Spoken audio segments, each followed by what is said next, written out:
Good day mga dog, for today's video dahil nagpatanaw dito sa ato ang giamumang basakan mga dol no. Kini area mga dol 17,000 areas square meter ni siya. So nata diri nagpatanaw tano og nag ang puta sa mga similya nga manubra kaya to ibalhin sa pikas.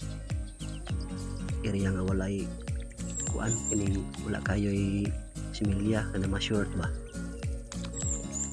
So mo ni ato ang giatngan diri atong gibantayan ang mga mananumay nga kanang makasangko og naay mga sobra. Duha tulo. Kay basig ma-short ta. Pagabantayan ginato nagtaman para atong mabalhin ang uban ba. Di ta ma-short.